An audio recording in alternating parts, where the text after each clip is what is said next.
Bangladesh rally অনুষ্ঠিত হতে যাচ্ছে এবং র্যালির পরে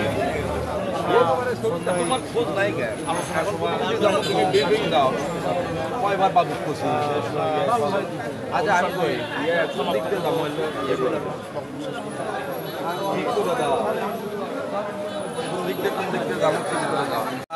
এই র্যালিটি শহরের বিভিন্ন শহর প্রদর্শন করব এবং আমরা এরপরে আমাদের বিভিন্ন কর্মকাণ্ড আছে যেরকম র্যালির পরে আমাদের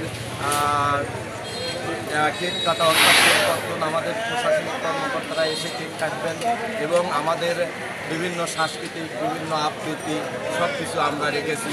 আমরা বিনোদনমূলক ব্যবস্থা রেখেছি এই র্যালিটা যাতে সুন্দর এবং শান্তি শৃঙ্খলাভাবে হয় এই জন্য আমি সবাইকে ধন্যবাদ জানিয়ে আজকের এই র্যালিটা আমরা উদ্বোধন করতে কিছুক্ষণ মধ্যেই আপনাদের সবাইকে ধন্যবাদ।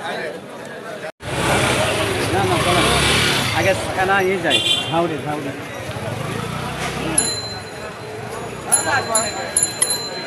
ওখানে আগে আসো তো হাঁটে আসো আসো রে বা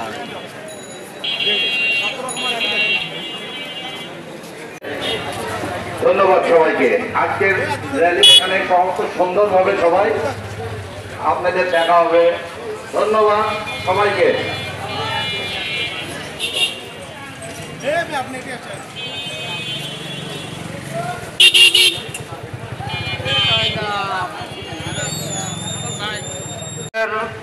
র্যালি এখানে সমাপ্ত ঘোষণা করলাম এবং দ্বিতীয় অধিবেশন সন্ধ্যা 7টায় টিএমএসএস কার্যালয়ে যে আপনার অর্থাৎ যে মহিলা মার্কেট ওখানে সবাই আমন্ত্রিত।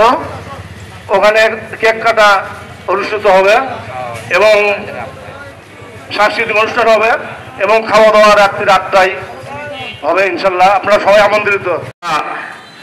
অত্যন্ত কৃতজ্ঞতা প্রকাশ করছি এই গরমে আপনারা আমাদের সহযোগিতা করার জন্য এবং বিশেষ করে এই প্রত্যেক বছর আমরা জুয়েলার্স মালিকদের গেঞ্জি দিই, এরপরে ঘোষণা দিলাম জুয়েলার্স মালিকদের আর গেঞ্জি দিব না উপস্থিত না হওয়া পর্যন্ত এই গালাপট্টি। কি বলেন আপনারা? কারণ তারা গেঞ্জি নিয়ে বাসায় বসে থাকবে আর র্যালি করবে কোটি কয়েক, দেখা যাবে যে শ্রমিক সহ কিছু সংখ্যক মালিক। এরপরে আমরা কোনো মালিককে গেঞ্জি দেওয়া যাবে না। কি কারণে? তারা র্যালিতে অংশগ্রহণ করে না, এটা আমাদের জন্য বৈষম্য দেখায়। এরপরে আমরা সিদ্ধান্ত নেব ওনারা যদি আমাদের র্যালিতে না অংশগ্রহণ করে আমাদের র্যালিটা সুন্দর আরো সুন্দর হতো।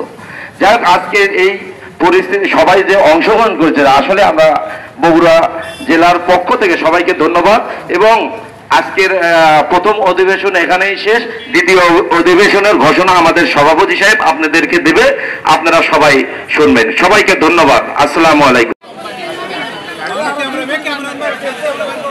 ভালো হবে সোজা আনা ভিডিও ছবি লিখছে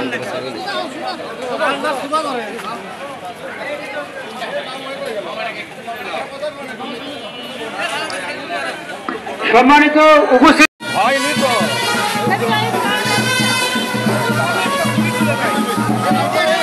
ছবি